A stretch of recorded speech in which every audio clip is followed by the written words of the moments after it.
Iniciando mais um Folha Cast aqui dentro do Folha Enem, parceria da Folha de Londrina com o Colégio Marista de Londrina. Toda semana a gente traz um assunto diferente para você relacionado ao Exame Nacional do Ensino Médio. E agora o nosso assunto é a redação. A gente continua conversando com o professor Nilson Douglas Castilho, que é o coordenador de ensino médio do Colégio Marista aqui de Londrina. Professor, nós tivemos então o Enem na versão impressa, na versão digital, que foi a novidade da última prova, e também tivemos a reaplicação devido aos protocolos sanitários da Covid. E em cada uma dessas provas nós tivemos um tema diferente de redação. A gente já conversou no Folha Enem da última edição também com relação às redações e aos temas, e eu me lembro de que você falava que o governo não iria cobrar temas muito polêmicos, até por uma prova ser organizada por uma entidade do governo federal, do Ministério da Educação. Mas olhando aqui os temas, eu acho que o Ministério da Educação, o INEP, eles acertaram em cheio nos 3 temas que eles propuseram com relação às provas. Eu gostaria, até que a gente fizesse uma análise, um bate-papo, talvez, para repercutir com os nossos leitores e ouvintes quanto a isso. Vamos então com o primeiro tema, aqui o tema da versão impressa do Enem. Estigma associado à doença mental na sociedade brasileira. Eu acho que pegou muito aluno de surpresa com a palavra estigma. Meu Deus, se eu não lembro, era a palavra-chave aqui mesmo, né, professor? Era, e aí tinha que ter um cuidado muito grande, porque o foco era o estigma e não a doença mental. Então, o aluno poderia trazer uma proposta de intervenção, trazer uma argumentação para tentar resolver os problemas no atendimento a pacientes com doenças mentais, por exemplo. Mas esse não era o foco do tema. Ele poderia tangenciar muito facilmente, ele tinha que falar do estigma. E o que é o estigma? Então, são padrões, comportamentos, atitudes e ideias que a gente tem em torno desse problema social, que no caso ali são as doenças mentais. Então, como minimizar esses estigmas? E o estigma, na maioria das vezes, ele carrega esse caráter negativo. E existem estigmas que são muito antigos, que foram superados, mas ainda muitos de nós involuntariamente agimos assim. Tá? É porque eu lembro que alguns alunos brincavam para trazer ali uma ideia, que não é tanto assim hoje, mas ainda tem uma herança disso. Por exemplo, uma pessoa que tem deficiência auditiva, uma pessoa que não escuta, ela não desenvolveu a fala, principalmente se ela nasceu com esse problema, e tinha-se a ideia antes de que essa pessoa, por não falar e não ouvir, ela não tinha muito bem desenvolvida a parte verbal, ela tinha um problema mental. Então, acreditava-se, associava-se muito uma coisa com a outra. A gente sabe que não é verdade. Não é porque uma pessoa não tem a capacidade da fala, não tem a capacidade da escuta, que ela não pensa, que ela não tenha o cognitivo preservado. Então, muitas até mesmo dos estipulações que foram feitas do que é uma doença mental ou o que não é, isso tudo o aluno deveria ter muito bem na sua mente para poder falar desse estigma. Ou até mesmo nesse estigma no intuito de dizer em que medida essa doença mental afeta o cognitivo de alguém para que ela tenha uma vida em sociedade. Aí sim eu falava do estigma. É um problema que não estava tão em alta, mas que ao mesmo tempo não pode ser ignorado. Então é algo que os alunos deveriam estar atentos, e para um aluno e para um jovem que quer se engajar na sociedade, valeu muito a pena ter falado a respeito disso. Então a gente não coloca essa questão do estigma quando se fala em um preconceito. O estigma muitas vezes ele leva a preconceitos também, porque como o estigma ele cria ideias ou pré-conceitos, ele realmente leva a ações preconceituosas nesse contexto que você me perguntou. Então, o fato de eu acreditar que determinada doença mental sempre vai produzir sujeitos de um único tipo e eles poderão produzir somente determinadas coisas, faz com que eu os trate sempre da mesma maneira, como se eles não tivessem a sua individualidade. Então, isso pode ser muito perigoso, porque aí gera o preconceito, faz com que eu não dê oportunidades para uma pessoa que esteja assim e a trate da mesma forma, sempre, independentemente da sua individualidade. Então, uma pessoa com doenças mentais, ela tem a sua própria individualidade, sim, e ela precisa ser respeitada dentro disso. Mas, professor, você acredita que por eles terem colocado justamente a palavra estigma, de uma certa forma também foi para desafiar os alunos, ou que realmente eles não quiseram fazer tanto essa associação, que esse estigma nem sempre pode ser carregado por um preconceito depois? Nesse caso foram as duas coisas, né? Você desafia o aluno. Quando você traz um vocabulário mais rebuscado, que nem sempre faz parte do contexto deles, isso já é um desafio por si só. Estigma não é uma palavra tão usual para a idade deles, em especial quando não se estuda, não tem um amplo repertório, não se lê muitas coisas. E também para trazer essa ideia do preconceito de uma outra forma. Então houve ali uma jogada entre os dois.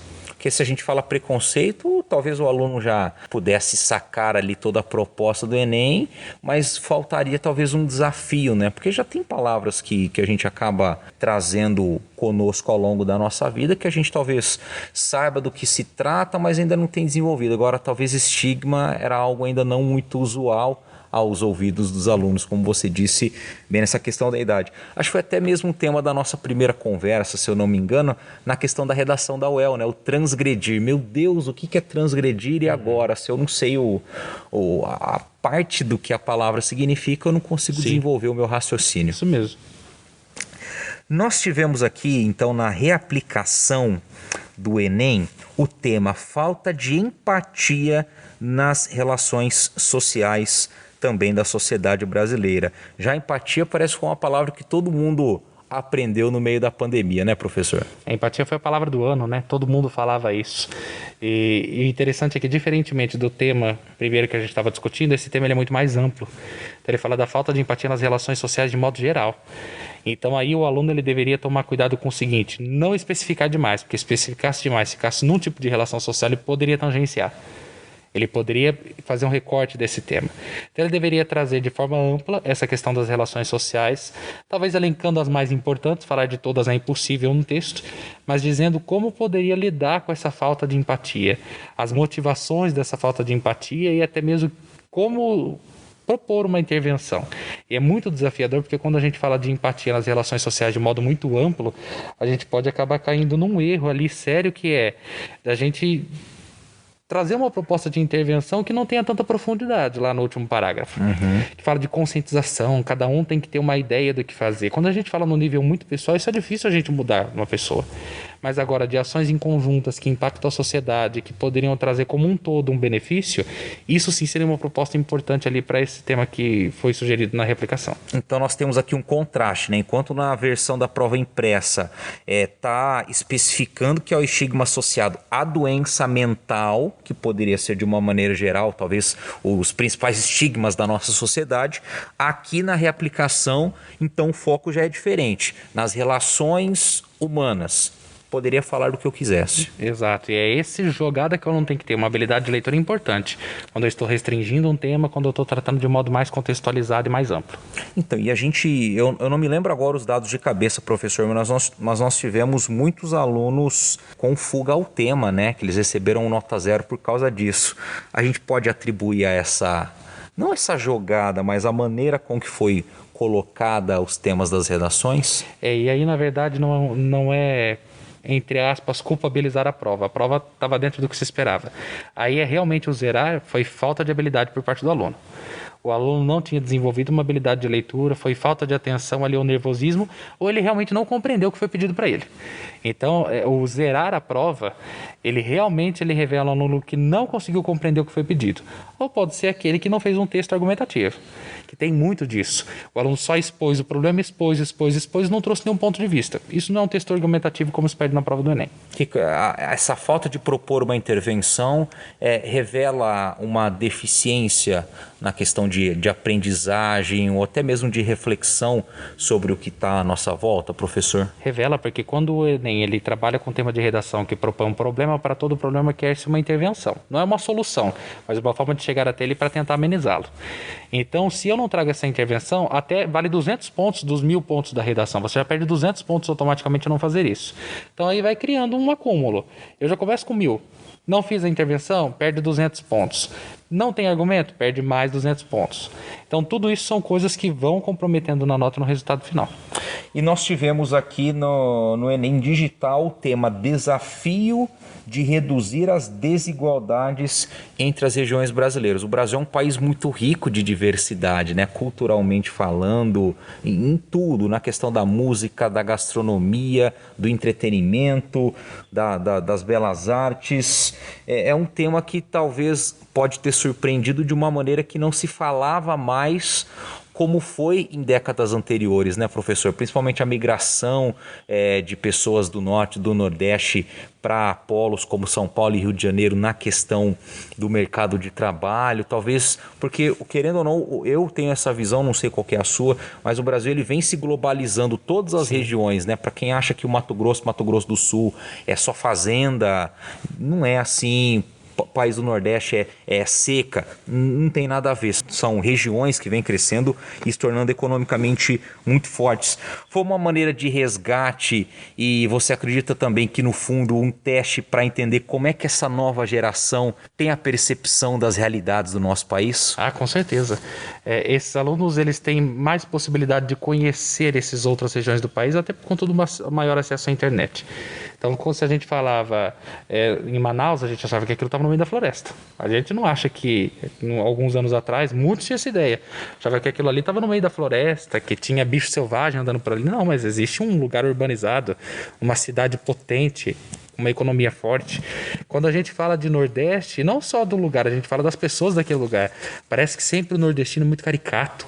O nordestino sempre tem que estar relacionado a essa ideia de pobreza, ao mesmo tempo uma pessoa alegre, o batalhador, o brasileiro. Todo brasileiro é batalhador, todo tem os seus enfrentamentos. E aí criou-se o estigma de que também, aí vem o estigma de novo, de que eu só posso crescer na região sudeste ou sul do país, principalmente na região sudeste, quando você tem ali a grande região metropolitana de São Paulo.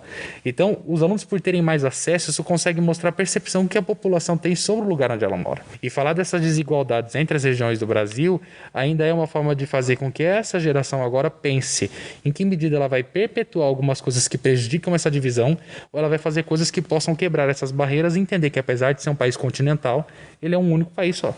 E que muitas delas até podem ser filhos de pessoas que vieram dessas regiões e que buscaram emprego na região sul, na região sudeste, que são pais dessas crianças. Exato, por ser uma prova em nível nacional, nós temos as diversas visões sobre uns dos outros. O que o aluno do Nordeste pensa do jovem do Sul e vice-versa. Isso muito fica revelado na prova. Ele não vai ser escancarado, ele não vai colocar lá a pessoa do Sul é assim ou assado. Mas nas entrelinhas, por meio do discurso que ele emprega ali na prova, ele revela muito do que ele pensa de pessoas, de costumes e da cultura de determinada região. Então, professor, de uma maneira geral, você gostou dos 3 temas? Já era esperado que Covid não fosse realmente o assunto, até por essa questão de ser do governo, mas você acha que o INEP, então, fez 3 boas escolhas de temas de redação? Foram boas escolhas, nada que fugisse ao que se é esperado por uma prova do Enem, apresentando um problema social interessante. Todas elas fizeram questão de destacar no Brasil, do Brasil. Então estava ainda mais direcionado para um problema no nosso país. Isso daí eles valorizaram bastante nessa prova e pode ser uma tendência para este ano também, tendo em vista esse modelo agora do Enem que está valorizando muito esse país. Por ser uma prova que vinda do governo, o fato de aparecer sempre Brasil, Brasil, Brasil, reforça esse caráter mais de orgulho da pátria, essa força mais do nacionalismo que a gente vem tendo como um posicionamento político. Tudo isso é algo que vale a pena a gente ficar atento para os próximos temas da prova do Enem. Muito bem, a gente encerra mais um FolhaCast aqui com o professor Nilson Douglas Castilho, do Colégio Marista de Londrina. Então, na próxima semana, a gente tem assunto novo para você que está nos acompanhando tanto nos podcasts da Folha de Londrina, como também na versão online impressa do Folha Enem. Um grande abraço a todos vocês.